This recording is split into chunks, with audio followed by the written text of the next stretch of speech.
For a guy that's wanted to run for governor for months, you think he maybe might have a position on the budget and spending. He came out for consolidation, right? That was something he got involved in. That wasn't attorney general. That wasn't a legal issue. So he's very selective. When it helps him, when it's politically expedient for him, he steps out. And then he didn't want to answer any questions for a long while because he said, hey, I'm the Attorney General. I can't get involved in that. That's not appropriate. Right. Well, he's still the Attorney General, isn't he? He's taking political positions now. Well, he had to announce before the convention it's now campaign season. At some point you have to announce. But somehow the message, I guess, was not consistent, was it? Okay, so you have a lot of things to say about him, clearly. Yeah. A lot of messages, a lot of contrasts you want to make. You don't have a lot of resources, or you didn't as of January. Now, I know you've said that your fundraising has picked up. Right. First, do you think that this primary situation, the would-be primary situation, actually helped you in terms of generating interest the way Ed Cox has suggested that it did? I don't know. I don't know about that. I can only say that right now I feel like we're in a great position to begin this general election campaign. I think it's important to have the contrast between two candidates.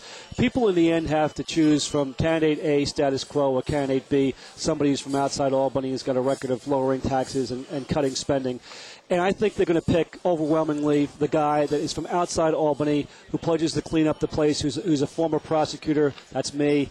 Somebody who's lowered taxes, that's me. Someone who's balanced budgets before, that's me. Over somebody who's been an Albany insider and seems to only watch out for his own political Albany career. Can you tell us what your balance is right now in your campaign? Oh, listen, I can't tell you what my balance is. I'm not the treasurer of the campaign. I can tell you we're going to have all the money that we need to win this campaign. Hey, if you look at people like Scott Brown or even the county executive races, down in Long Island, Ed Mangano, I think, got outspent 5-1. So this is the kind of environment where people want a turnaround. They want to reject a government they think is arrogant and out of touch, that is spending too much, that is taxing too much, that is overreaching. All the things that are represented in the last 4 years of one-party control in Albany. And somebody like myself who's not from that one party, who can be a counterbalance for that one party, who's never been in Albany, who's had a record of law enforcement, who's had a record with the federal government of lowering taxes and lowering spending and creating jobs. That's what the people of New York want. That's what they're going to get. Okay, here's a possibility, though. There's two possibilities. One is Andrew Cuomo, sitting on $16 million plus, decides to continue with the Rose Garden strategy, just talk about himself and flood the airways with Andrew Cuomo positive messages. That's one possibility. Right. The other possibility is that they come out negative against you with some kind of hit, which would be something like used to be a lobbyist, got a big bonus, a Wall Street bonus that was funded with federal dollars, was in Congress and did. I know, but that's what they're going to. This is how they're going to frame that. How are you going to push back if you don't have sufficient resources to match dollar for dollar with those kind of campaign ads? None of those other campaigns. Scott Brown didn't match dollar for dollar. Martha Coakley he was a lobbyist, and won. Scott Brown. Somebody, Chris Christie didn't match John Corzine, who was a billionaire in New Jersey. I mean, this again is the environment. People are not dumb. They understand what the stakes are. They understand that their kids are leaving the state in droves, that the economic opportunities that people look for are increasingly outside of New York State and not New York State. They're looking at the fact that the taxes, particularly the property taxes for many people, are chasing people out. They're crushing people. And they see a state government that's broken, that's corrupt, that's quarrelsome, with its stalemate and dysfunction, and they've had enough. I don't care how much money Andrew Cuomo has. He's been part of that for the last 4 years, in fact, for the last 30 years.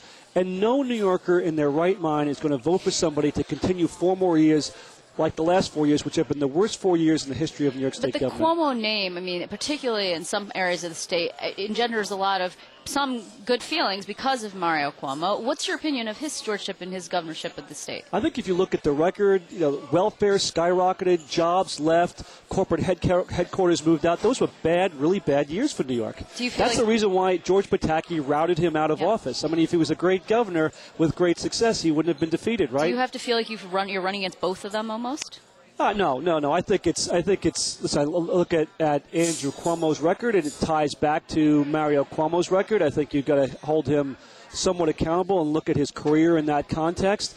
I think you look at his career and say this is a guy that's never stood up and done anything difficult on behalf of the people. He's never done anything that's not politically expedient. He's never done anything that hasn't made him politically popular. Yeah, wait. He challenged H. Crowell McCall in 2002, and the party hated him for it. Yeah, but I'm talking about on behalf of the people. That was for him.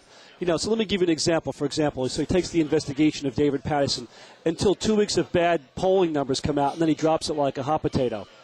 What does that tell you about his sense of conviction and what he believes in? It tells me, and it tells most New Yorkers, that this is a guy that puts his finger up to the air, that watches poll numbers and press, and that's how he makes his decisions. And that's exactly what's gotten the state into the mess that it's in. We need to have people that are going to go out there and make some tough calls, even if it makes them politically unpopular. You will never change a dysfunctional, corrupt, toxic environment in Albany if you don't have somebody that steps up to do those things. Well, we will be, of course, hearing how you're going to be doing that and making this case a lot, I'm sure. But in the meantime, this was a good day for you, so congratulations, It was a great day. Rick Lazio. Thank you, Liz. Thanks very much. Thank you.